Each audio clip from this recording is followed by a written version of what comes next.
네, 시청자 여러분 안녕하십니까? 뉴스타트 2부 시작합니다. 트럼프의 관세 정책은 대체 어디로 향하는 걸까요? 간밤에는 캐나다와 멕시코에 대한 관세를 한 달 유예하기로 했다는 소식이 전해졌습니다. 어제 이야기 다르고 오늘 이야기 다르다 보니까 경제 주체들이 가장 싫어한다는 불확실성이 극도로 커졌습니다. 금융시장에도 그 여파가 만만치 않습니다. 네, 어제 경기 포천에 한미 연합훈련 중이던 공군 전투기가 민가에 폭탄을 떨어뜨리는 사고가 발생하면서 일대는 그야말로 쑥대밭이 됐습니다. 조종사의 실수인데 총체적 군 기강 해이를 지적하는 목소리도 나옵니다. 잠시 후에 피해 상황과 후속 조치 정리하겠습니다. 그럼 이 시각 주요 뉴스부터 살펴보겠습니다. 공군 전투기가 민가에 폭탄을 떨어뜨려 15명이 다치는 초유의 사고가 발생했습니다. 공군은 조종사의 좌표 입력 실수였다며 사고 원인 규명 때까지 사격 훈련을 중단한다고 밝혔습니다. 내년도 의대 정원을 증원 전인 3,058명으로 되돌리기로 교육계와 정부, 여당이 뜻을 모았습니다. 교육부는 오늘 의과대학 총장들과 의대교육 정상화 방안을 발표합니다. 트럼프 미국 대통령이 멕시코와 캐나다에 대한 25% 관세를 또 유예한다고 밝혔습니다. 관세를 둘러싼 트럼프의 오락가락한 행보가 혼란을 초래한다는 지적이 제기됩니다. 홈플러스의 기업회생 절차 신청 후폭풍이 거셉니다. 제휴사들의 상품권 거부에 이어 납품업체들도 잇따라 제품 공급을 중단했습니다. 첫 소식입니다. 어제 오전이죠. 경기도 포천시에서 한미 연합훈련 중이던 공군 전투기가 민가에 폭탄을 떨어뜨리는 사고가 발생했습니다. 2명 중상을 포함해서 민간인과 군인 15명이 다쳤고요. 성당 건물과 민가가 무너졌습니다. 부장원 기자입니다. 오전 10시 4분쯤 육군 사격장이 위치한 경기 포천시 이동면 노곡리 한복판에 폭탄이 떨어졌습니다. 한미 실사격 훈련 도중 공군 KF-16 전투기 2대에서 원인을 알 수 없는 이유로 민가에 폭탄을 오폭한 겁니다. 이 사고로 민간인과 군인 등 7명이 다쳤고 이 가운데 2명은 중상을 입었습니다. 헬기 등을 이용해 국군 수도병원과 의정부 성모병원 등으로 분산 이송되는데 심정지나 의식이 없는 환자는 없는 것으로 전해졌습니다. 이 밖에도 일부 주민이 통증이나 극심한 불안감을 호소했습니다. 폭탄이 떨어진 일대는 삽시간에 아수라장이 됐습니다. 성당 건물을 비롯해 주택과 창고, 비닐하우스 등 건물 8동이 부서졌고 인근에 있던 차량 여러 대가 파손됐습니다. 소방당국은 사고 직후인 10시 13분쯤 인근 소방서 인력과 장비를 모두 동원하는 대응 1단계를 발령해 구조 작업을 펼쳤고 이후 군과 경찰이 현장을 통제하며 혹시 남아있을지 모르는 불발탄 해체 작업에 나섰는데 떨어진 8발 가운데 불발탄은 없는 것으로 파악됐습니다. 이 과정에서 주민 50여 명이 마을 회관으로 대피했습니다. 공군은 비정상 투하 사고로 민간 피해가 발생한 데 대해 송구하게 생각하며 부상자의 조속한 회복을 기원한다며 피해 배상 등 모든 필요한 조치를 적극 시행하겠다고 밝혔습니다. YTN 부장원입니다. 이 전투기에서 떨어진 폭탄에 성당과 주변 건물이 파손되면서 일대는 그야말로 아수라장이 됐습니다. 주민들은 전투기가 지나가고 굉음과 함께 버섯 모양으로 연기가 치솟았다며 전쟁이 난 줄 알았다고 입을 모았습니다. 정현우 기자입니다. 폭탄이 떨어진 직후 성당 건물 위로 회색 연기가 높게 솟아오릅니다. 대규모 폭발 현장에서 볼 수 있는 버섯 구름 모양의 연기가 한참 동안 공중에 머뭅니다. 목격자들은 전투기 편대가 빠르게 지나간 직후 엄청난 굉음과 진동이 함께 느껴졌다며 당시 상황을 전합니다. 이렇게 편대 유행하더라고요. 수초 있다가 폭발음이 들리는데 버섯구름 모양이 있잖아요. 진동이 그 집을 흔들었어요. 폭탄이 떨어진 일대는 그야말로 쑥대밭이 됐습니다. 성당은 출입구가 무너지고 건물 외벽의 벽돌은 마치 뜯어낸 것처럼 쏟아져 내렸습니다. 주변 주택들도 지붕이 무너지고 창문이 깨진 모습인데 급히 대피한 주민들은 전쟁이 난 줄 알았다고 말합니다. 전쟁 난 줄 알았죠. 아직까지 기가 멍한데 그 지붕이 그 통나무거든. 통나무가 바로 옆으로 떨어져서 2개가. 주민들은 또 폭발 충격으로 부서진 집이 금방이라도 쓰러질 것 같아 걱정입니다. 우리 집이 통째로 들었다가 콱 놓은 것 같은 그 정도면 이 집이 허물어지지 않으려나 몰라. 포천시는 부상자와 이재민, 심각한 재산 피해에 대해 정부의 치료 지원과 전면적인 피해 보상을 요구하고 나섰습니다. YTN 정윤우입니다. 이번 오폭 사고 부상자 가운데 3명은요. 지금 화물차를 타고 이동하다가 피해를 입었습니다. 폭음과 함께 정신을 잃었다가 구급차에서 의식을 되찾았는데 목과 어깨 등의 파편을 맞아 치료를 받고 있습니다. 윤태인 기자입니다. 화물차 한 대가 도로를 지나던 찰나 폭발과 함께 화염이 치솟습니다. 당시 화물차 안에는 3명이 타고 있었는데 바로 근처에 폭탄이 떨어지면서 다른 피해자들보다 큰 부상을 입었습니다. 부상자들은 포천 우리병원과 국군 수도병원 등 병원 4곳으로 분산 이동됐고 상처가 심한 부상자들은 바로 수술도 진행됐습니다. 당시 트럭을 몰던 60살 A씨는 꽝 소리를 들은 뒤 기억이 나지 않고 깨어보니 구급차에 타고 있었다며 가족에게 급박했던 상황을 전했습니다.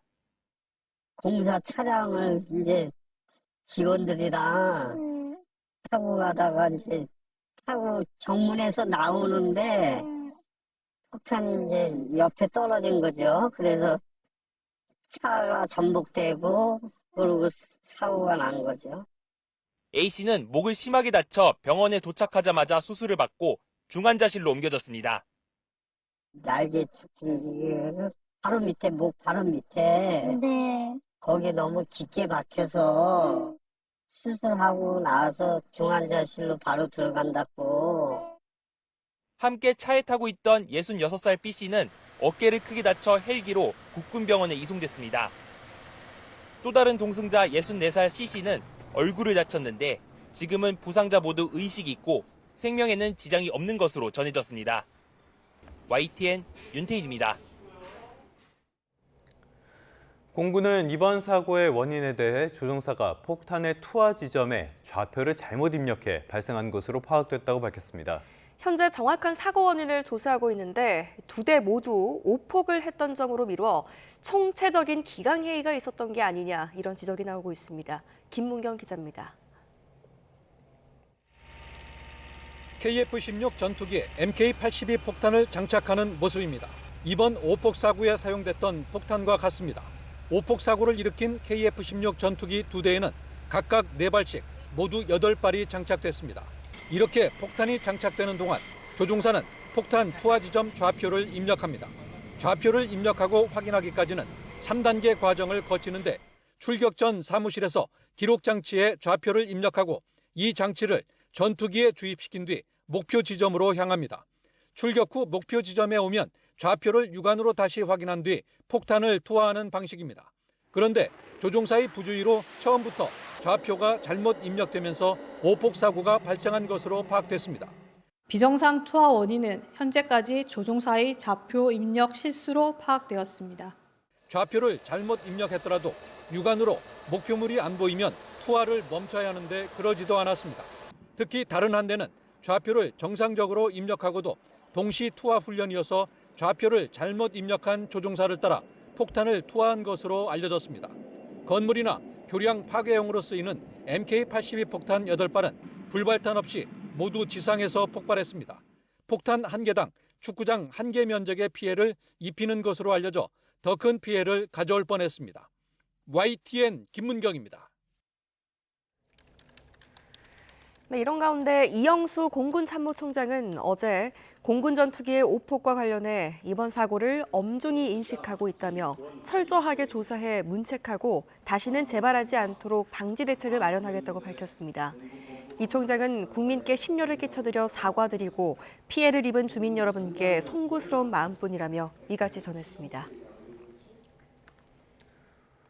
대통령 경호처 김성훈 차장 그리고 이광우 경호본부장에 대한 구속 수사가 필요하다는 영장심의위원회의 결정이 내려졌습니다. 김 차장이 증거를 없앨 우려가 있다는 경찰 측의 주장이 받아들여진 건데요. 검찰은 사실상 수용 의사를 내비쳤습니다. 김다영 기자입니다. 검찰 영장심의위원회가 김성훈 대통령 경호처 차장과 이광우 경호본부장에 대한 구속 수사가 필요하다는 의견을 냈습니다. 법조계, 학계, 언론계 등 외부 인사들로 이루어진 심의위는 서울고검청사에서 비공개 심의를 열고 6대3 과반수 찬성으로 이같이 의결했습니다. 앞서 경찰은 윤석열 대통령에 대한 체포영장 집행을 방해한 혐의 등으로 두 사람에 대한 구속영장을 여러 차례 신청했습니다. 하지만 검찰은 번번이 기각하거나 보완 수사를 요구해왔는데 외부 전문가들은 반려할 타당한 이유가 없다고 봤습니다. 경찰 관계자들이 심의에 출석해 수사 경과나 확보된 증거 등을 토대로 김 차장과 이 본부장의 구속이 필요하다고 강조한 부분이 결정에 주요했던 것으로 보입니다. 심의위 의결에 구속력은 없지만 가능하면 이를 존중하도록 규정돼 있는 만큼 검찰은 김 차장 등에 대한 구속영장을 청구하는 방안을 다시 검토할 것으로 보입니다. 서울 서부지검은 영장심의위원회 심의 결과를 존중하고 후속 절차를 진행하겠다며 사실상 수용하겠다는 뜻을 내비쳤습니다. 지난 2021년 영장심의위원회가 설치돼 심의가 이뤄진 17건 가운데 경찰의 영장 신청이 적정했다는 판단이 나온 건 이번이 두 번째입니다. 경찰은 구속영장 신청이 정당했다는 것을 인정받았다면서 향후 구체적인 수사 계획을 검토하겠다는 입장을 냈습니다. YTN 김다현입니다. 윤석열 대통령에 대한 탄핵심판 선고가 가까워질수록 여야의 여론전 역시 격화하고 있습니다. 여당은 민주당이 곽종근 전 특전사령관을 회유해 진술을 오염시켰다고 압박했고요. 야당에서는 폭동을 선동하지 말라면서 최상목 권한대행을 탄핵해야 한다는 주장도 제기됐습니다. 홍민기 기자입니다. 앞서 한 언론은 비상계엄 직후 곽종근 전 특전사령관이 지인과 통화한 녹취를 공개했습니다. 누구는 나한테 양심선언을 하라는데 내가 어떻게 하냐. 얘들이 다 사정은 아는데 그래도 뭐 내란죄로 엮겠단다. 국민의힘은 곽 전 사령관에게 양심선언을 압박한 건 민주당이 명확하다면서 윤 대통령 탄핵 심판의 핵심 증언이 민주당 의원들에 의해 오염됐다고 주장했습니다. 이로써 홍장원의 메모 조작에 이어 곽종근의 진술 조작까지 내란죄 주장의 핵심 근거들이 모두 오염된 것으로 밝혀졌습니다. 그리고 그 오염의 주범은 바로 민주당으로 확인되었습니다. 이처럼 오염된 진술을 근거로 잘못된 판단을 내리면 국민이 받아들이지 못할 거라며 헌재를 향한 압박 수위를 끌어올렸습니다. 다만 곽 전 사령관 측은 양심 선언을 요구한 건 민주당이 아니라 고등학교 동기들이라고 밝힌 것으로 전해졌습니다. 민주당 이재명 대표는 헌재 테러를 예고한 인터넷 댓글을 언급하며 폭력은 반드시 그 대가를 치를 거라고 헌재 지키기에 나섰습니다.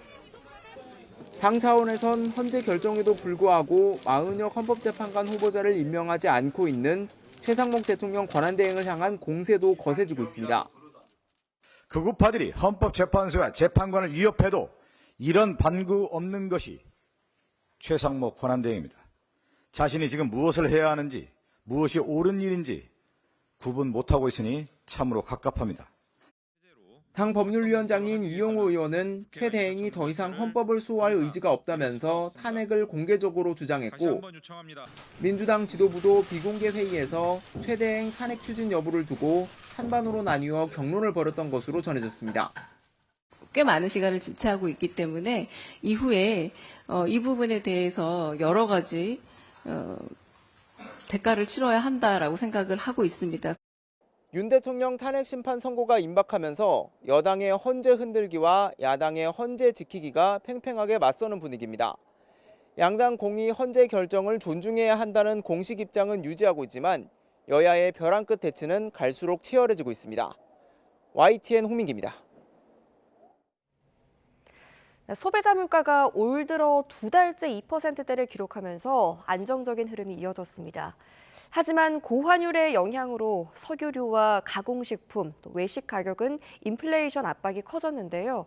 식품업계 가격 인상이 이렇게 이어지는 가운데 농심도 신라면과 새우깡의 가격을 올리기로 했습니다. 보도에 오인석 기자입니다.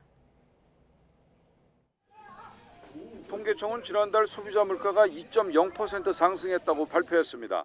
지난해 9월 이후 넉 달 연속 1%대로 둔화하다 새해 들어 두 달째 2%대 상승률이 이어졌습니다. 원달러 환율이 1,400원대 중반으로 오르면서 수입 품목을 중심으로 인플레이션 압박이 커졌습니다. 휘발유가 7.2%, 경유가 5.3% 오르는 등 석유류는 6.3% 상승했습니다. 국제 유가는 큰 변동은 없는 걸로 보이고 환율이라든지 유류세 인하폭이 감소하면서 석유류가 6.3% 상승하였습니다. 가공식품 물가는 2.9% 올라 13개월 만에 가장 높았습니다. 식품업체들이 출고가를 인상하면서 빵과 커피, 비스킷, 주스 등 다양한 가공식품 가격이 뛰었습니다. 줄 인상 속에 농심이 오는 17일부터 신라면과 새우깡 등 17개 제품 출고가를 평균 7.2% 올리기로 해 이달 물가에도 영향을 줄 전망입니다. 재료비와 인건비 상승 부담으로 외식 물가도 3.0% 올랐습니다. 가계 지출 비중이 높은 품목들로 구성된 생활 물가는 2.6% 올라 지난해 7월 이후 가장 높았습니다. 농축수산물 가격은 엇갈렸습니다. 배추는 오르고 파와 토마토는 하락하면서 농산물은 1.2% 내린 반면 축산물과 수산물은 3%대의 비교적 높은 상승률을 기록했습니다. 정부는 근원 물가 상승률이 1.8%로 안정 흐름을 이어가고 있지만 국제 유가와 기상 여건 등 불확실성이 있는 만큼 먹거리 물가 안정을 위해 할당 관세와 농수산물 할인 지원 등을 지속하겠다고 밝혔습니다. YTN 오인석입니다. 네, 홈플러스의 기업회생 절차 신청 후폭풍이 거센 모양새입니다. TMF 때처럼 대규모 입금 지연 사태가 재현될 수 있다는 우려 속에 협력업체들이 잇따라 공급을 중단하고 나섰는데요. 모 회사 MBK 파트너스를 향한 비판의 목소리도 커지고 있습니다. 오동건 기자입니다. 지난 4일 기습적으로 기업회생 절차를 신청한 대형마트 업계 2위 홈플러스. TMF 사태 같은 일이 벌어질 수 있다는 불안감에 롯데칠성, 삼양식품, 오뚜기, 동서식품 등 주요 식품업체들이 잇따라 제품 공급을 중단했습니다. 홈플러스 대금 미지급 우려로 인해서 지금 현재 상황을 예의주시하고 있습니다. LG전자도 전자제품 출하를 일시 중단했고 다른 업체들도 상황을 예의주시하며 대응책을 논의하는 분위기입니다. 제휴사들의 홈플러스 상품권 거부도 이어지고 있습니다. CJ푸드빌 브랜드와 신라면세점, 에버랜드 등이 홈플러스 상품권 사용을 막았고 더 늘어날 가능성이 있습니다. 홈플러스 측은 현재 가용자금이 6천억 원이 넘는다며 일반 상거래 채권 지급에 전혀 문제가 없고 모두 갚을 예정이라고 해명에 나섰습니다. 하지만 대주주 MBK 파트너스가 어떠한 자구 노력 없이 기업회생 절차에 돌입했다는 비판의 목소리도 커지고 있습니다. 홈플러스의 장기적 성장보다는 투자금 회수에 급급했다는 지적입니다. 매입 가치가 너무 높게 잡혀 있었다라는 거. 그다음에 두 번째는 온라인으로 추세가 바뀌고 있는데 그 추세를 읽지 못한 점. 그다음에 세 번째는 도덕적 해이에 관계된 기업어음 발행 이런 부분들이 있을 수가 있죠. 홈플러스 노조도 MBK 파트너스가 선제적으로 기업회생 절차를 신청한 것부터 비정상적이라며 폐점과 해고 등 구조조정을 결사 반대한다고 강력 대응을 시사했습니다. 여기에 홈플러스가 기업회생 신청 직전까지 법인과 개인 투자자를 상대로 기업어음 등을 팔았던 것으로 확인되면서 사태의 파장은 쉽게 가라앉지 않을 전망입니다. YTN 오동건입니다.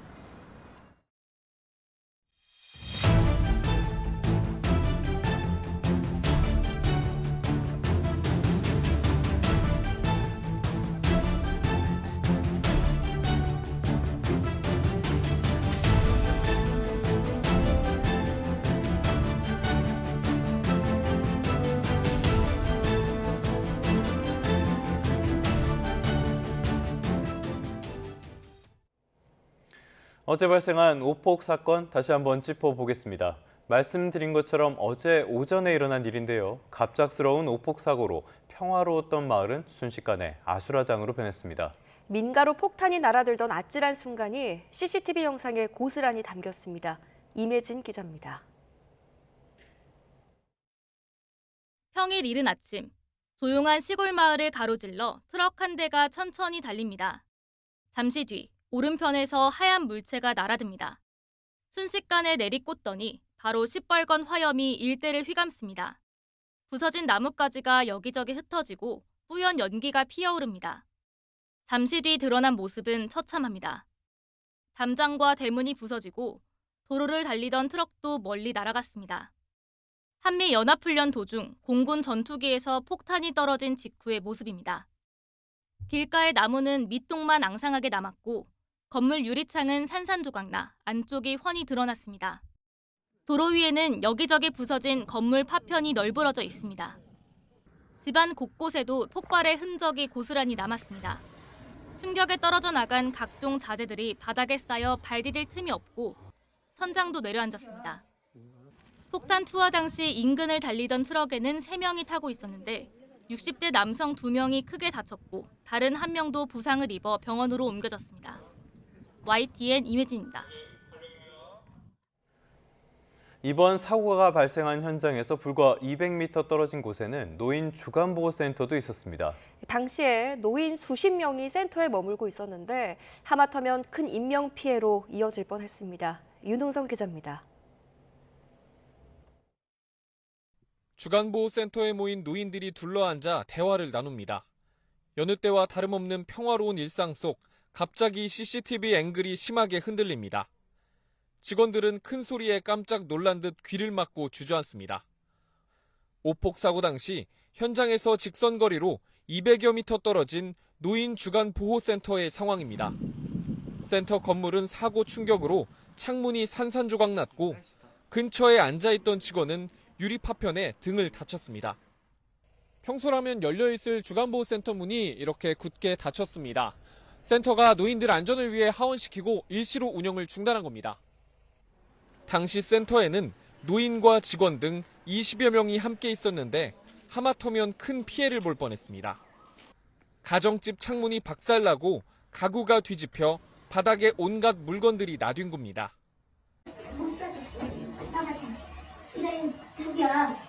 사고 장소에서 불과 20m 떨어진 가정집에는 폭탄 파편이 날아들었습니다. 다행히 사람이 직접 맞지는 않았지만 집안은 천장이 무너지는 등 안방부터 욕실, 거실까지 난장판이 됐습니다. 와이프만 있었어요. 병원 가서 지금 안정제 약 먹고. 주민들은 자칫 더 큰 피해로 이어질 뻔한 아찔한 사고에 불안감을 호소하고 있습니다. YTN 윤웅성입니다. 공군은 이번 오폭 사고의 원인에 대해 조종사가 폭탄 투하 지점의 좌표를 잘못 입력해 발생한 것으로 파악됐다고 밝혔습니다. 현재 정확한 사고 원인을 조사하고 있는데요. 2대 모두 오폭을 했던 점으로 미뤄 총체적 기강회의가 있었던 게 아니냐는 지적이 나오고 있습니다. 김문경 기자입니다. KF-16 전투기에 MK-82 폭탄을 장착하는 모습입니다. 이번 오폭 사고에 사용됐던 폭탄과 같습니다. 오폭 사고를 일으킨 KF-16 전투기 2대에는 각각 4발씩 모두 8발이 장착됐습니다. 이렇게 폭탄이 장착되는 동안 조종사는 폭탄 투하 지점 좌표를 입력합니다. 좌표를 입력하고 확인하기까지는 3단계 과정을 거치는데 출격 전 사무실에서 기록 장치에 좌표를 입력하고 이 장치를 전투기에 주입시킨 뒤 목표 지점으로 향합니다. 출격 후 목표 지점에 오면 좌표를 육안으로 다시 확인한 뒤 폭탄을 투하하는 방식입니다. 그런데 조종사의 부주의로 처음부터 좌표가 잘못 입력되면서 오폭 사고가 발생한 것으로 파악됐습니다. 비정상 투하 원인은 현재까지 조종사의 좌표 입력 실수로 파악되었습니다. 좌표를 잘못 입력했더라도 육안으로 목표물이 안 보이면 투하를 멈춰야 하는데 그러지도 않았습니다. 특히 다른 한 대는 좌표를 정상적으로 입력하고도 동시 투하 훈련이어서 좌표를 잘못 입력한 조종사를 따라 폭탄을 투하한 것으로 알려졌습니다. 건물이나 교량 파괴용으로 쓰이는 MK-82 폭탄 8발은 불발탄 없이 모두 지상에서 폭발했습니다. 폭탄 1개당 축구장 1개 면적의 피해를 입히는 것으로 알려져 더 큰 피해를 가져올 뻔했습니다. YTN 김문경입니다. 내년도 의대 정원이 결국 2,000명 증원 전인 3,058명으로 다시 돌아갈 가능성 한층 커졌습니다. 네, 의대 학장들의 요구를 정부와 여당이 받아들일 것으로 보이는데 정부가 오늘 입장을 발표한다고 합니다. 임성호 기자입니다. 의과대학을 둔 전국 40개 대학 총장들이 2026학년도 의대 모집 인원을 증원전 수준인 3,058명으로 동결하기로 합의했습니다. 총장협의회는 새 학기가 시작됐는데도 의대생들이 돌아오지 않고 신입생마저 집단 휴학에 동참할 우려가 커지자 이같이 결정했다고 밝혔습니다. 다만 학생들이 올해 1학기부터는 복귀하고 2027학년도 의대 정원은 추계위원회의 결정에 따른다는 전제를 달았습니다. 의대 증원 동결에 미온적이던 보건복지부도 총장 협의회의 제안에 공감한다면서 충분히 협의하겠다고 답했습니다. 국민의힘과 교육부도 당정 협의를 열고 의대 학장들의 요구가 현실적으로 타당한 것으로 판단한다고 힘을 실었습니다. 학생들도 학업에 매진하고 그리고 학부모들도 이 학생으로 인해서 속 끓는 일이 없도록 앞으로도 이 국가대학 모집 인원 문제를 적극적으로 해결해 나가도록 하겠습니다. 이에 따라 교육부는 의과대학 총장협의회 회장단과 공동 기자회견을 열고 입장을 발표하기로 했습니다. 내년도 의대 정원을 동결한다는 내용이 포함될 것으로 보이는데 의대생들이 다시 강의실로 돌아올지는 여전히 미지수입니다. 정부 결정에 의대생과 전공의들이 어떤 입장을 보이느냐가 의정 갈등의 중요한 분수령이 될 전망입니다. YTN 임성호입니다. 필수 의료 행위를 하다 발생한 사망 사고의 경우 유족이 동의한다면 의료진의 형사처벌을 면하게 하는 방안이 검토됩니다. 보건복지부가 어제 국회 정책토론회에서 공개한 의료사고 안전망 구축 방안을 보면 정부는 환자의 상해 정도가 아닌 의료진 과실의 경중 같은 사고 원인을 중심으로 형사 기소 체계를 바꾼다는 방침입니다. 특히 사망사고의 경우 필요 의료에 한해 환자 유족이 합의하면 반의사 불벌, 그러니까 피해자가 원하지 않는다면 처벌하지 않는 방안에 대해서도 검토할 예정입니다. 국회에서 열린 중앙선거관리위원회 위원 후보자 인사청문회에서는 이 인사검증보다는요, 선관위 특혜 채용 문제가 주요 쟁점으로 떠올랐습니다. 여당은 특별감사관법을 발의하고 채용 과정을 철저하게 검증하겠다는 계획인데요. 이에 야당은 채용 비리 의혹을 부정선거론과 결부시키면 안 된다고 선을 그었습니다. 황보혜경 기자입니다. 서울고등법원장인 김대웅 중앙선관위 위원 후보자의 인사청문회가 열렸습니다. 앞서 6차례 위장전입 문제가 논란이 됐던 만큼 후보자 자질 검증이 청문회의 주 목적이었지만 위장전입 문제나 다운계약서 등 작성 문제 등도 우리 후보자도 예외가 아니더라고요. 말씀하신 그런 부분에 있어서는 잘못한 게 명백하고요. 거기에 대해서는 뭐 어떤 변명도 할 수 없고. 정작 청문회장 최대 쟁점은 선관위 채용 비리 문제와 부정선거 의혹이었습니다. 일단 채용 비리 문제가 제일 크다고 생각을 하고 있습니다. 부정투표가 가능합니까? 그렇지 않다고 생각을 합니다. 아빠 찬스, 가족회사 논란에 연이틀 고개를 숙였던 선관위는 특혜 채용 당사자 10명을 직무에서 배제했습니다. 다만 현행법상 징계를 내리긴 어려운 상황에 여야 의원들의 질타가 잇따랐습니다. 한 명만 그 법 이후에 채용된 사람이고 9명은 지금 그 이전에 채용된 상황입니다. 거기까지밖에 들을 수가 없겠네요. 예, 안타깝고요. 딸 특혜 채용 의혹이 불거진 박찬진 전 선관위 사무총장과 송봉섭 전 사무차장도 증인으로 출석했는데 자녀를 사퇴시킬 거냐 물으면 모두 말을 아꼈습니다. 자진 사퇴시킬 의향이 있으십니까 없으십니까? 그럼 본인의 의사... 저러니까요. 따님 사직서 내게 해줄 겁니까? 제가 결정한 문제는 본인 의사... 국민의힘은 선관위 사태를 제2의 조국 사태에 비유하며 친인척 특혜 채용 비리를 감찰하는 특별감사관법을 당론으로 발의했습니다. 민주당도 선관위 채용 비리 척결엔 여야가 따로 없다는 입장이지만 특혜 채용이 부정선거 의혹의 근거가 돼선 안 된다는 점을 거듭 강조했습니다. 선관위는 법적 절차를 준수하는 선에서 특혜 대상자들에게 적용할 후속 대책을 내놓는다는 입장입니다. 여야 모두 조기 대선 가능성을 염두에 두고 특히 공정 이슈에 민감한 2030 세대 여론을 주시하고 있다는 분석도 나옵니다. YTN 황보혜경입니다. 헌법 개정, 그러니까 개헌의 필요성을 주장하는 목소리는 정치권, 학계, 시민사회를 가리지 않고 갈수록 커지고 있습니다. 여야 차기 대권 주자들 사이에서도 개헌론이 분출하고 있는 분위기입니다. 유력 주자인 민주당 이재명 대표만 개헌론과 상대적으로 거리를 두고 있는 모습인데요. 이런 가운데 국회에서 개헌 토론회가 열렸는데 이 자리에 이 대표를 제외한 여야의 잠룡들이 나란히 참석했습니다. 박정현 기자입니다. 여야 대권 주자들이 총집결한 가운데 열린 국회 개헌 토론회. 민주당 이재명 대표를 향한 성토가 쏟아졌습니다. 오세훈 서울시장은 여야가 함께 국민개헌연합을 발족하자고 제안했습니다. 개헌 논의에 미온적인 이 대표를 압박할 카드가 있어야 한다는 겁니다. 이재명 대표께서 별로 이 개헌안에 대해서 개헌 추진에 대해서 관심을 표하지 않고 계시는데 조금 압박을 하는 의미에서 가칭 국민개헌연합이라는 걸 여야를 초월해서 한번 안철수 의원도 제왕적 대통령제를 비롯해 현행 헌법체제 문제를 조목조목 지적하며 개헌 필요성을 역설했습니다.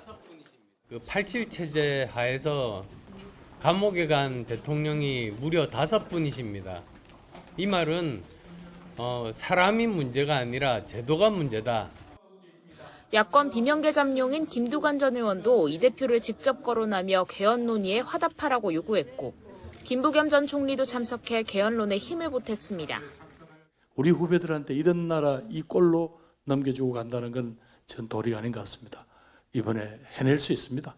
민심이 그렇게 몰아갈 수 있을 것 같습니다. 다만 한동훈 전 대표도 대학생 간담회 자리에서 차기 리더는 개헌을 통해 본인 임기를 단축하겠다는 희생을 보여야 한다며 재차 이 대표를 정조준했습니다. 사실상 이 대표를 제외한 여야 대부분 대권 주자들이 개헌론을 띄우며 전방위적 포위에 나선 모습인데 현재 유력 주자인 이 대표를 견제하는 데 서로 간 이해가 맞아떨어졌다는 분석도 나옵니다. 우선 이 대표는 여전히 지금은 개헌을 이야기할 때가 아니란 입장을 유지하고 있습니다. 하지만 윤 대통령 탄핵 심판 절차가 막바지에 다다른 상황에서 여권과 비명계가 계속 개헌의 목소리를 높인다면 이 대표도 마냥 외면하기만은 어려워질 수 있다는 관측도 나옵니다. YTN 박정현입니다. 조기 대선 가능성이 생긴 영향이겠죠. 여야는 앞다퉈서 감세 카드도 만지작거리고 있습니다. 일단 국민의힘은 배우자 상속세 전면 폐지를, 더불어민주당은 근로소득세 완화를 각각 꺼내 들었는데요. 과연 지금 시점이 감세에 적절한 시점일까요? 이준혁 기자가 보도합니다. 국민의힘은 함께 재산을 일군 배우자 사이의 상속세는 전면 폐지하자고 제안했습니다. 미국과 영국, 프랑스 등 대부분의 선진국은 배우자 상속에 과세하지 않는다고 강조했습니다. 상속세 개편은 국민의 요구입니다. 국민의힘은 시대 변화를 반영해 오랜 불합리를 바로잡고 가족의 미래를 지킨다는 각오로 상속세 개편안을 준비하였습니다. 유산 전체 기준으로 세금을 매기는 유산세가 아닌 상속인 개인이 물려받는 금액에 과세하는 유산 취득세 방식으로 개편하겠다고도 밝혔는데 이와 비교해 민주당이 추진하는 상속세 개편안은 오로지 이재명 대표가 세금을 깎아줬다는 선전 구호를 만들려는 욕구뿐이라고 맹비난했습니다. 특히 올 2월 임시국회 기재위에서 국민의힘이 상속세 관련 논의를 요청했지만 회피한 것도 민주당입니다. 민주당은 월급쟁이 세부담을 덜어주기 위한 정책을 기치로 근로소득세 완화 토론회를 열어 맞불을 놨습니다. 지난 2009년부터 16년 동안 변하지 않은 소득세 기본공제 150만 원을 180만 원으로 올리자고 제안하면서 동시에 과세 표준을 물가 상승률에 연동하는 소득세 물가 연동제도 띄웠습니다.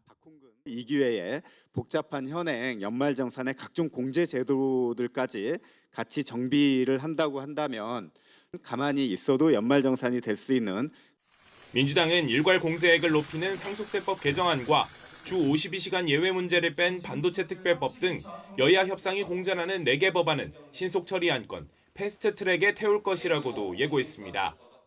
합의 처리를 위해 마지막까지 노력하겠습니다만 국민의힘이 끝내 목리를 부린다면 더는 기다리지 않겠습니다. 일각에선 2년 연속으로 대규모 세수 결손이 발생한 상황에서 여야가 주거니 받거니 감세만 외쳐서 되겠냐는 지적도 나옵니다. YTN 이준엽입니다. 검찰이 정치 브로커 명태균 씨와 김영선 전 국민의힘 의원에 대한 대질 조사를 진행했습니다. 여론조사업체 미래한국연구소 소장이었던 김태열 씨도 소환이 됐는데 오세훈 서울시장 관련 의혹을 집중적으로 조사했습니다. 이경국 기자입니다.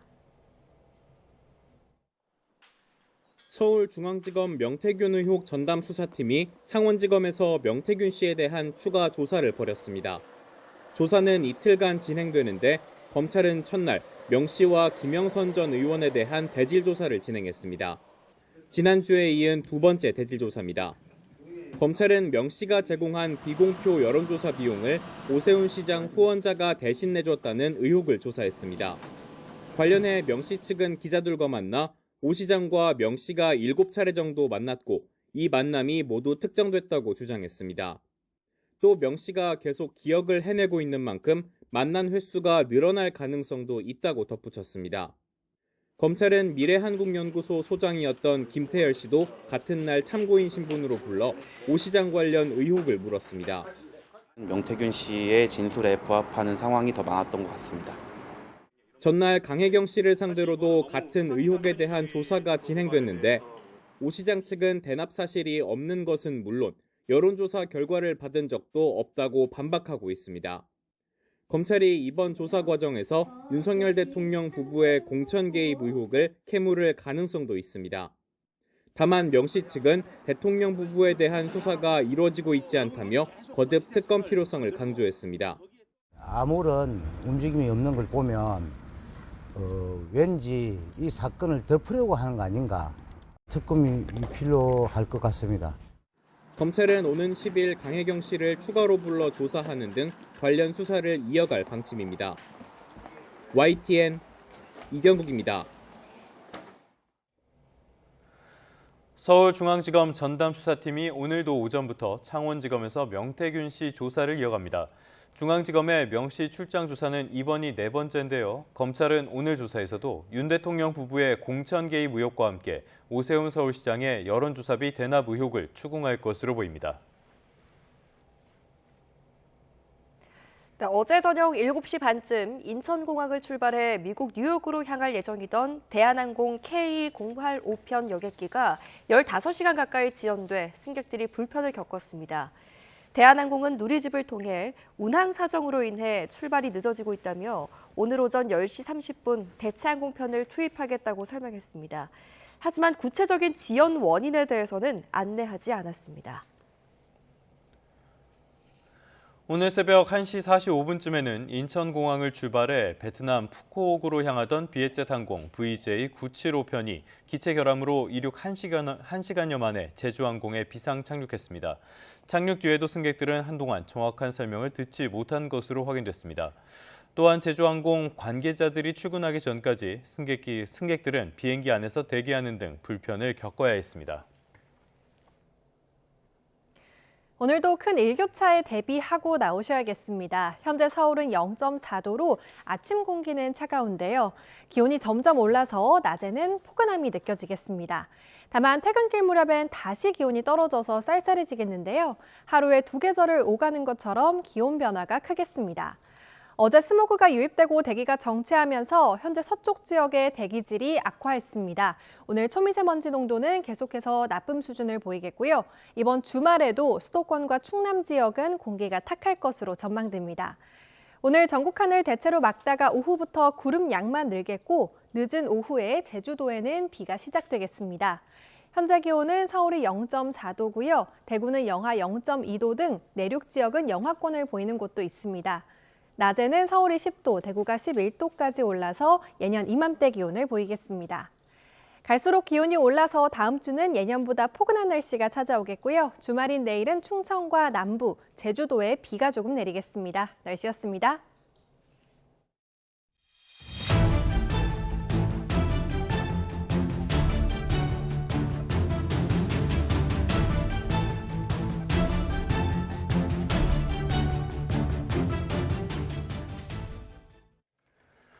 트럼프 미국 대통령이 멕시코와 캐나다에서 수입하는 대부분의 상품에 대한 25% 관세를 4월 2일까지 유예하겠다고 밝혔습니다. 자동차에 이어 캐나다, 멕시코 무역협정이 적용되는 상품에 관세를 면제하겠다는 건데요. 오는 12일 예고한 철강과 알루미늄 관세는 수정하지 않겠다고 말했습니다. 참 혼란스럽습니다. 워싱턴에서 홍상희 특파원입니다. 트럼프 대통령이 무역협정이 적용되는 캐나다와 멕시코 상품에 대한 25% 관세 부과를 한시적으로 면제한다고 밝혔습니다. 기한은 4월 2일까지입니다. 미국 자동차 제조업체의 요구에 따라 멕시코와 캐나다에서 수입하는 자동차 관세 유예에 이은 조치입니다. 트럼프 대통령은 트루스 소셜에 글을 올리고 클라우디아 셰인바움 멕시코 대통령과 전화통화에서 캐나다 멕시코 무역협정에 해당하는 모든 상품에 대한 관세를 요구하지 않기로 했다고 밝혔습니다. 이번 결정은 셰인바움 대통령에 대한 존중의 의미라며 멕시코와 함께 불법 이민과 펜타닐 유입 중단을 위해 노력하고 있다고 말했습니다. 셰인바움 멕시코 대통령도 멕시코가 미국에 수출하는 대부분의 품목이 관세 유예에 해당한다고 말했습니다. 트럼프 대통령과의 전화통화에서 펜타닐 미국 유입 감소 통계를 제시했다며 양국의 협력이 전례 없는 결과를 가져왔다고 강조했습니다. La reducción de las incautaciones de fentanilo del lado de Estados Unidos en la frontera con México se redujeron en 41.5%. 트럼프 대통령은 그러나 철강 알루미늄 관세는 수정하지 않을 것이며 대부분 관세는 4월 2일 상호 관세로 시작할 거라고 말했습니다. 트럼프 대통령의 이번 관세 유예 결정은 지난 4일 캐나다와 멕시코에 대한 25% 관세 부과 이후 미국 내 물가 상승과 주가 하락 등 파장이 커지고 있는 가운데 나왔습니다. IMF는 캐나다와 멕시코에 대한 관세 부과가 이들 나라의 경제적 타격뿐 아니라 금융시장의 불확실성을 키워 소비와 투자 보류에도 부정적 영향을 미칠 것이라고 경고했습니다. 워싱턴에서 YTN 홍상입니다. 트럼프 미국 대통령의 관세 충격이 커지고 있습니다. 미국 기업들이 수입품의 재고 확보에 나서면서 지난 1월 미국의 무역 적자가 역대 최다를 기록했습니다. 세계적인 공급망에 의존하는 시대에 이 관세가 오히려 독이 됐다는 지적이 제기됩니다. 뉴욕에서 이수근 특파원입니다. 트럼프 미국 대통령이 취임한 지난 1월 미국의 무역 적자는 전월보다 34% 증가한 1,314억 달러로 사상 최대를 기록했습니다. 트럼프의 관세에 대비해 미국 기업들이 재고 확보 차원에서 수입을 늘린 게 이유입니다. 이들이 글로벌 공급망에 의존하는 건 미국 내의 고비용 구조 때문입니다.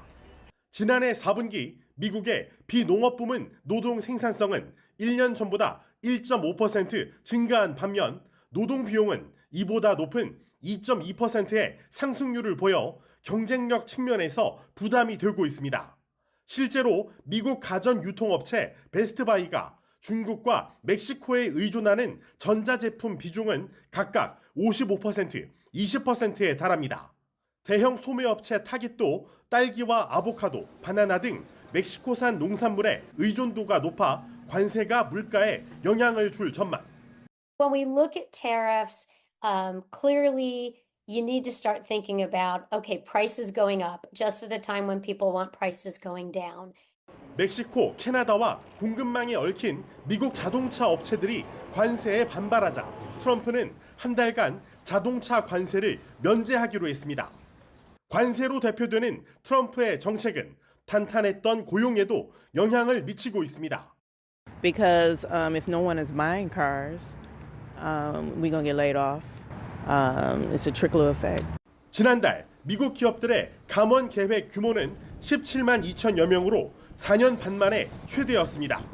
경제 전문가들은 관세 부과와 유예를 반복하는 트럼프 대통령의 일관성 없는 정책 기조가 유지될 경우에 기업과 투자자들의 예측을 어렵게 만들어 시장에 부정적인 영향을 줄 수 있다고 경고하고 있습니다. 뉴욕에서 YTN 이승윤입니다.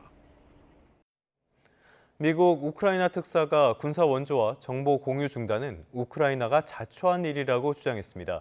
지난주 백악관에서 젤렌스키 대통령이 벌인 설전 때문이라는 이야기인데요. 글쎄요, 얼마나 설득력이 있는지는 미지수입니다. 일단 양국 고위 당국자들이 다음 주에 만날 예정이어서 사태가 수습될지 주목됩니다. 김도원 기자입니다. 전례 없이 고성이 오고 간 정상회담의 후폭풍이 거셉니다. 미국이 군사 지원에 이어 정보 공유까지 중단한 가운데 켈로그 특사는 젤렌스키 우크라이나 대통령 때문이라고 밝혔습니다. 무난하게 광물협정에 서명하는 것으로 사전에 다 조율해놨는데 전혀 다르게 행동했다는 겁니다. Yeah, but this is one of those. Very candidly, they brought it on themselves. The Ukrainians, what I mean by that. 백악관 집무실에서 미국 대통령에게 도전해선 안 된다고 켈로그 특사는 덧붙였습니다. 혹독한 대가를 치르고 있는 젤렌스키 대통령은 연일 몸을 낮추고 있습니다. Ми прагнемо конструктивної співпраці, партнерських відносин про те, що відбулось у Білому домі замість наших перемовин, можна тільки шкодувати, але треба знаходити силу, йти далі. 하지만 이번엔 영국 주재 우크라이나 대사가 미국을 공개 비난하고 나섰습니다. 잘루즈니 대사는 젤렌스키 대통령의 정치적 경쟁자이기도 합니다. Отже, цього достатньо, щоб зрозуміти, що вже не лише Росія та вісь намагається зруйнувати світовий порядок, а й Сполучені Штати Америки фактично остаточно його руйнують. 이런 가운데 미국과 우크라이나 대표단은 일단 다음 주 사우디아라비아에서 만나기로 했습니다. 회담에서는 휴전과 평화협정의 기본 방향을 논의할 것으로 보입니다. YTN 김도원입니다. 어제 있었던 전투기 오폭 사고 하나하나 다시 살펴보겠습니다. 갑작스러운 오폭 사고에 많은 가구가 집에 돌아가지 못한 채 밤을 지새웠습니다. 하루아침에 집 밖으로 내몰린 주민들은 빠른 복구를 간절히 원하고 있습니다. 김철희 기자가 보도합니다.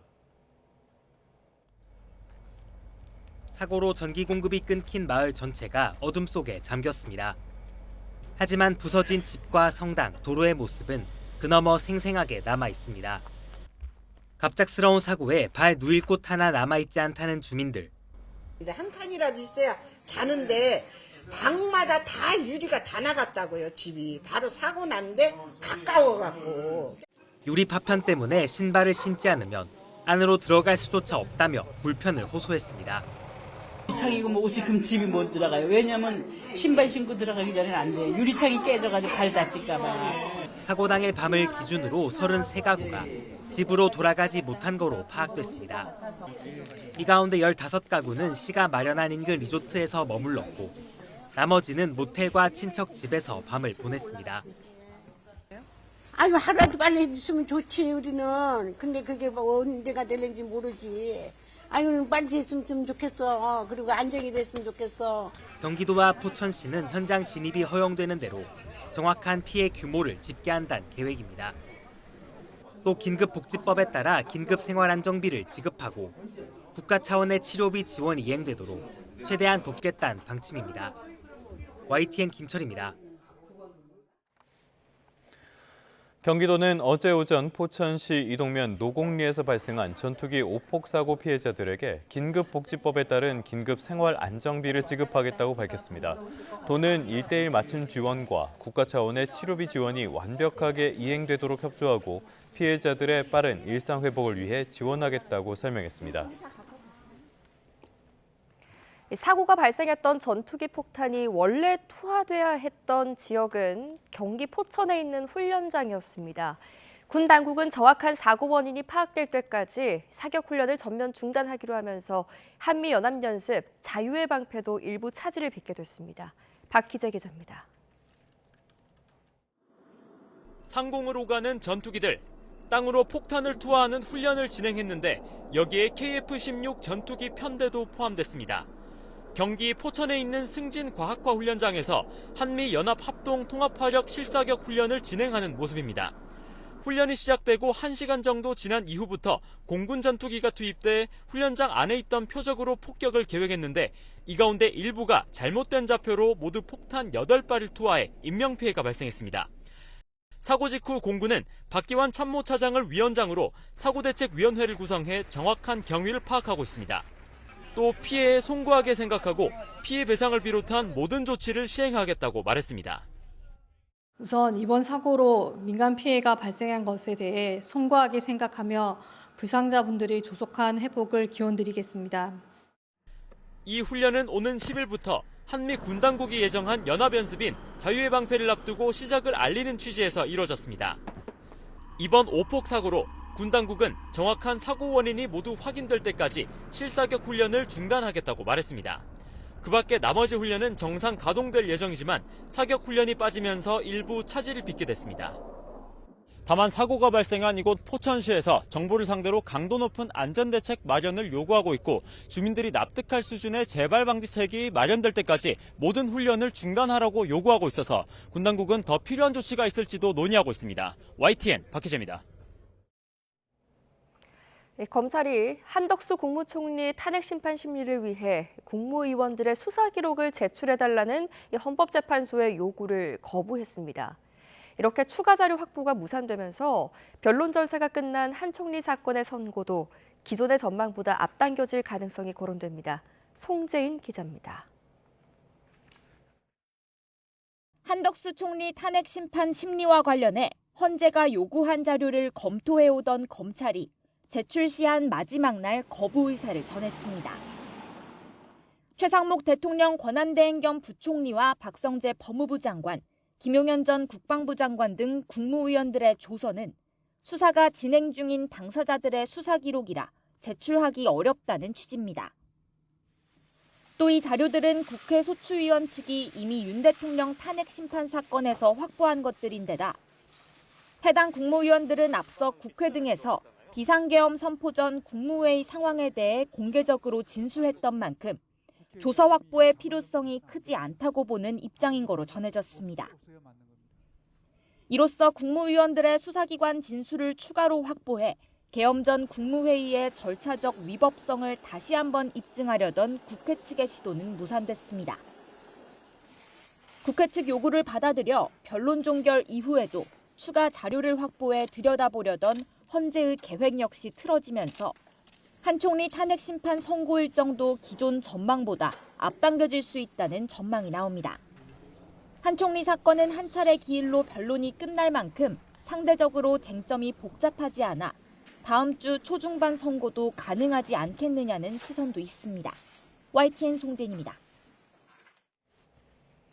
네, 여야 모두 인공지능을 비롯한 첨단 산업 활로에 서로 다른 해법을 내놓으면서 정책 경쟁에 본격 불이 붙는 양상입니다. 일단 국민의힘은 인재 양성 지원에 방점을 찍었고요. 더불어민주당은 50조 원 규모의 국민 펀드를 제안했습니다. 임성재 기자입니다. 국민의힘은 서울 마곡지구에 있는 AI연구원에서 업계 관계자들과 현장 간담회를 열며 친기업 행보를 이어갔습니다. 기술 혁신의 핵심은 결국 인재라며 인재 양성에 전폭적인 지원을 시사했습니다. 당정은 AI를 비롯한 첨단 전략기술학과에 대해 파격적인 국가 장학 제도를 도입하고 중장기적으로는 무상교육을 실현하는 방안을 적극 검토하고 있다는 말씀을 드립니다. 추가 경정 예산 편성을 대비해 AI 등 미래 전략 산업엔 본 예산보다 많은 예산을 정부에 요구하고 있다고도 부각했습니다. 민주당은 50조 원 규모의 국민 펀드를 조성해 AI를 비롯한 첨단 산업을 챙기겠다고 맞섰습니다. 일명 국민 참여형 펀드를 만든다는 구상인데 기업은 투자를 받고 국민에겐 자산 증식의 기회를 제공하는 일석이조의 방안이란 점을 강조했습니다. 대규모 국민펀드 조성 방안을 마련하겠습니다. 일반 국민과 기업이 투자하는 금액에 대해서는 소득 공제나 비과세 등과 같은 과감한 세제 혜택도 제공하겠습니다. 여권의 집중 공세를 받는 이재명 대표의 한국형 엔비디아 구상에 현실성을 더하는 차원이란 해석도 나옵니다. 추경 편성 문제에서도 여당의 핀셋 추경 기조를 언발의 오줌 누기로 깎아내리며 30조 원 규모는 돼야 효과를 볼 수 있다고 목소리를 높였습니다. 이에 여당은 국민펀드 투자 실패 시 책임은 누가 질 거냐고 따져 묻는 동시에 야당의 추경안에도 국가가 돈을 쌓아놓고 있는 게 아니라고 일축하며 여야의 주도권 다툼은 계속되는 기류입니다. AI 경쟁력 강화와 추경 편성 등 민생 현안에 해법이 필요하다는 데는 뜻을 같이 하는 여야입니다. 하지만 강론에서 사사건건 부딪히며 논쟁만 반복하는 모습인데 손에 잡히는 성과는 기대하기 어려울 거란 우려도 적지 않습니다. YTN 임성재입니다. 네, 오늘의 경제 일정입니다. 한국은행이 올해 첫 경상수지를 발표합니다. 국내 교육의 최종 성적표죠. 수출 오름세가 둔화하는 가운데 21개월 연속 흑자 행진을 이어갈 수 있을지 주목됩니다. 고환율과 먹거리 가격 상승에 2달 연속 소비자 물가 상승률이 2%대를 기록했습니다. 정부는 김범석 기획재정부 1차관 주재로 경제관계 차관회의 겸 물가관계 차관회의, 민생경제 점검 태스크포스 회의를 열고 대응책을 논의합니다.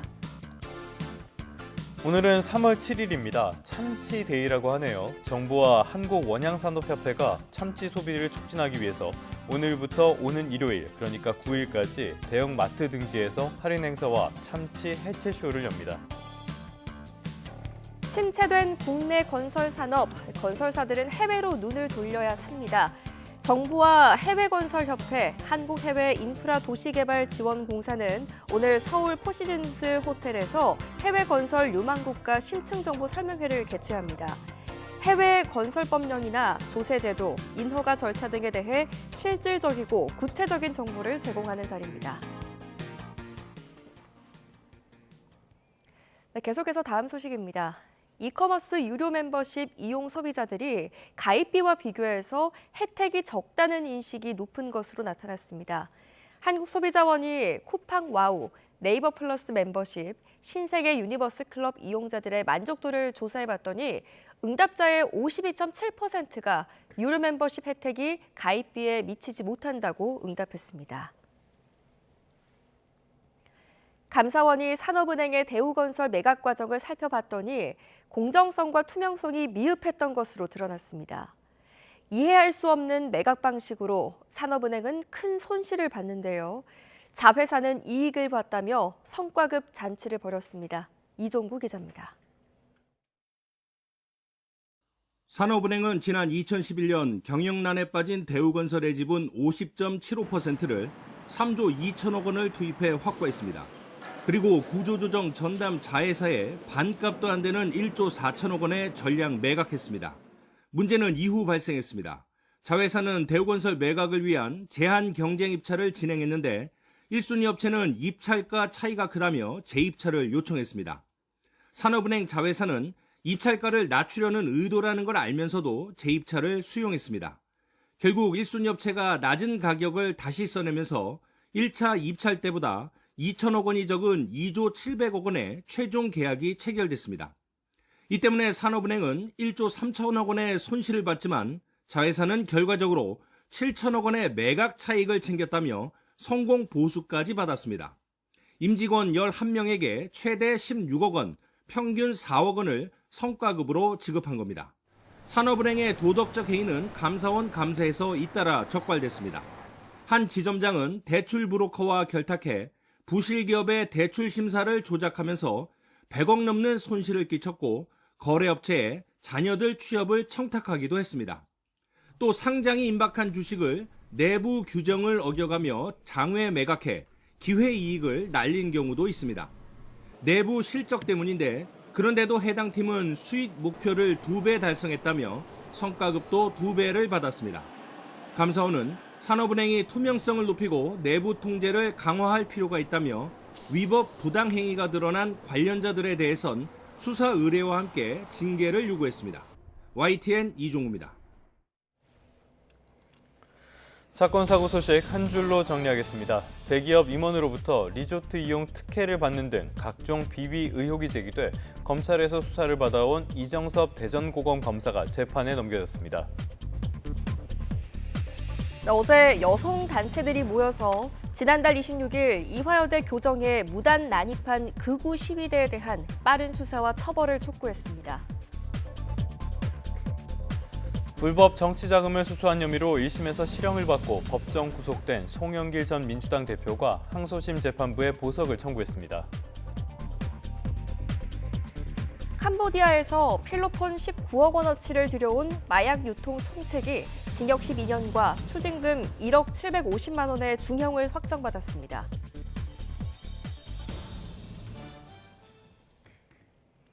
네, 일명 사이버 레카, 엑셀 방송, 딥페이크 도박 사이트 등 유해 콘텐츠가 인터넷 공간과 현실을 넘나들면서 사회에 해를 끼치고 있습니다.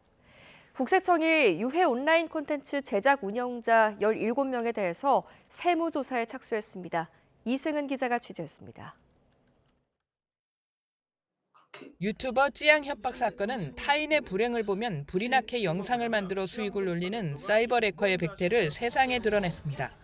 사이버 도박은 초중고 청소년 100명 가운데 4명이 성인 대상 도박을 접한 경험이 있을 정도로 확산했습니다. 퇴폐적 엑셀 방송은 후원받은 BJ의 순위를 엑셀 문서처럼 정리해 보여주면서 후원 경쟁을 유도합니다. 연 100억 원을 넘게 버는 BJ가 있을 정도입니다. 국세청은 유해 온라인 콘텐츠가 온라인 생태계를 빠르게 잠식하며 탈세를 일삼고 있다며 제작 운영자 17명에 대해 세무조사에 착수했습니다. 조사 대상은 사이버 해커 유튜버 3명, 딥페이커 악용 도박 사이트 운영업자 5명, 엑셀 방송 운영 BJ 9명입니다. 이들 사이버 해커는 유튜브와 페이스북에서 받은 광고 수익과 자신의 계좌로 받은 후원금을 신고하지 않고 대형 아파트를 샀고 가족에게 외주 용역비를 지급하며 업무용 카드와 차로 호화 생활을 했습니다. 엑셀 방송 운영자는 출연 BJ에게 거액의 출연료를 준 뒤 일부를 되돌려받는 방식으로 자신의 소득을 줄였습니다. 개인적으로 쓸 별풍선을 업무상 경비로 처리했고 전용 스튜디오에 고용된 직원도 있지만 부가가치세를 신고하지 않았습니다. 국가 간 정보 교환, 외환 수치 자료, FI 정보들을 적극 활용하여 은폐된 수익 구조와 자금 흐름을 철저히 파악해 과세하겠습니다. 조세 범칙 행위를 적발하는 경우에는 검찰에 통보하여 합당한 처벌이 이루어지도록 하겠습니다. 국세청은 온라인 플랫폼을 바탕으로 한 수익과 후원금, 뒷광고, 중고거래가장 판매 수익 등 디지털 경제 전반을 예의주시한다고 밝혔습니다. 정치 유튜버를 포괄하는 뜻으로 해석됩니다. 국세청은 유튜버 등이 일회성이 아닌 계속 반복적으로 콘텐츠를 만들고 수익이 발생했다면 사업자 등록을 하고 종합소득세를 신고해야 한다고 강조했습니다. YTN 이승은입니다. 데이트 폭력에 시달리던 여성이 집에 불을 질러 남자친구를 살해한 사건이 지난해에 있었는데요. 재판에서 이 여성이 징역 12년의 중형을 선고받았는데 시민단체들은 살인이 아니라 정당방위라고 주장하고 나섰습니다. 보도에 윤지아 기자입니다. 지난해 5월 전북 군산에서 30대 남성이 불에 탄 자신의 집에서 숨진 채 발견됐습니다. 불을 지른 사람은 교제하던 40대 여성 A씨. 수년간 남자친구에게 폭행당한 여성 A씨가 남성이 술에 취해 잠든 틈을 타 집에 불을 지른 겁니다. 방화 당일 남성은 전 남자친구를 아직도 못 잊었느냐며 주먹으로 A씨의 얼굴을 수차례 때렸습니다. 당시 A씨는 왜 불을 지켜보고 있었느냐는 경찰의 질문에 저 불이 꺼지면 내가 죽는다고 말한 것으로 전해졌습니다. 이에 재판부는 피해자가 술에 취해 잠든 사실을 알면서도 불을 질러 숨지게 했다며 방화 살인 혐의로 A씨에게 징역 12년의 중형을 선고했습니다. 시민단체들은 이 살인이 고의가 아니라 정당방위였음을 주장하고 나섰습니다. 전국 34개 시민단체로 구성된 공동대책위원회는 끔찍한 교제폭력에서 생존한 여성이 징역 12년을 선고받는 게 말이 되냐며 목소리를 높였습니다. 교제폭력을 방치한 경찰, 그리고 교제폭력에 가벼운 처벌을 한 판사에게 오히려 죄를 물어야 한다는 주장입니다. 피해자는 5년이라는 기간 동안 무려 23차례 경찰 신고를 했습니다. 하지만 경찰은 왜 헤어지지 않느냐며 오히려 피해자 탓을 하고 교제폭력 피해 지원기관에 연계하지 않았다고 합니다. 스마트워치도 저희한테 거절을 했고요. 그 CCTV 같은 것도 좀 저희가 설치는 것이 있는데 그것도 거절을 해갖고 설치를 못한 상태였죠. A씨는 1심 판결에 불복해 항소심 재판을 진행하고 있습니다.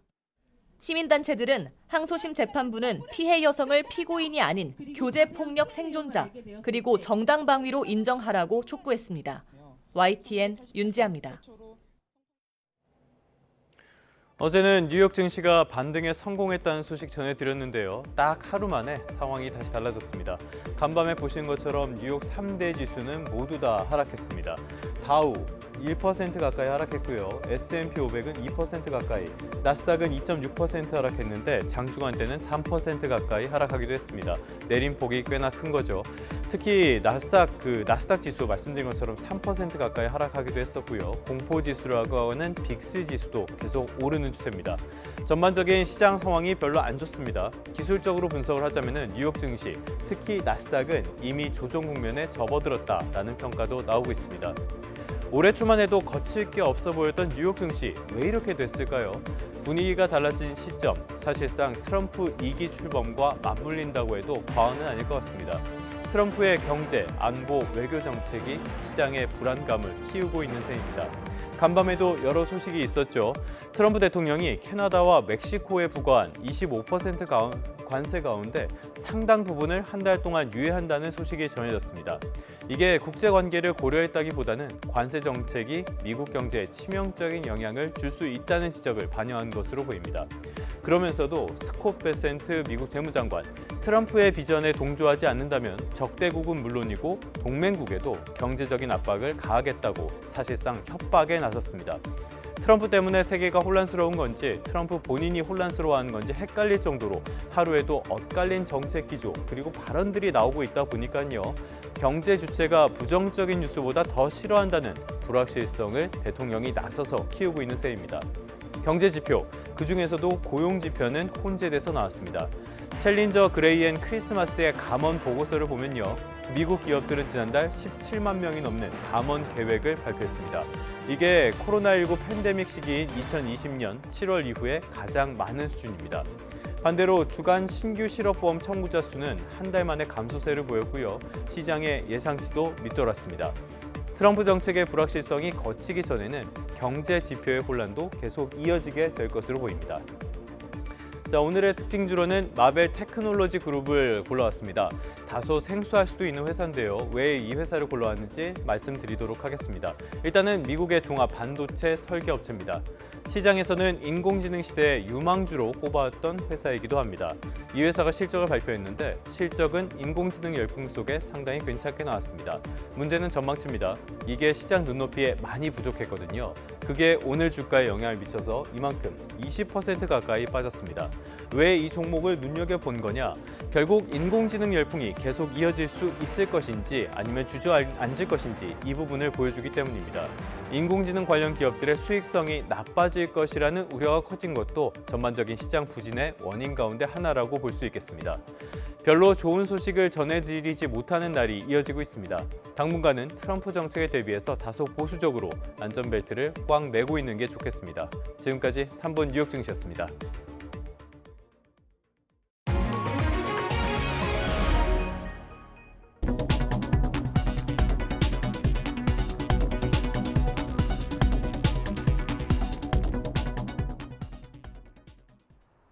오늘도 하루에 두 계절을 오가는 것처럼 기온 변화가 크겠습니다. 현재 서울은 0.4도로 아침 공기는 차가운데요.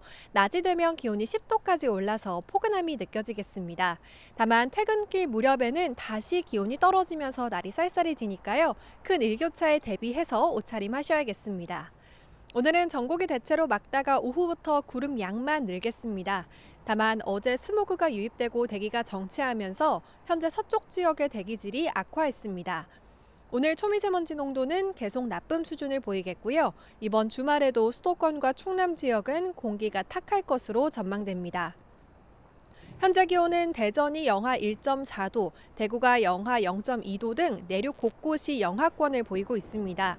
낮 기온은 대부분 10도를 웃돌면서 이맘때 봄 날씨가 이어지겠습니다. 갈수록 기온은 올라서 다음 주는 4월 초순처럼 포근하겠습니다. 오늘 늦은 오후에는 제주도부터 비가 시작되겠고요. 주말인 내일은 충청과 남부, 제주도에 비가 조금 내릴 전망입니다. 오늘 아침 전국 내륙에 안개가 끼면서 가시거리가 1km 아래로 떨어지는 곳이 있겠습니다. 출근길 교통 안전에도 주의하셔야겠습니다. 지금까지 YTN 이혜민입니다. 네, 3분 후에 저희 YTN 뉴스타트 3부가 계속됩니다.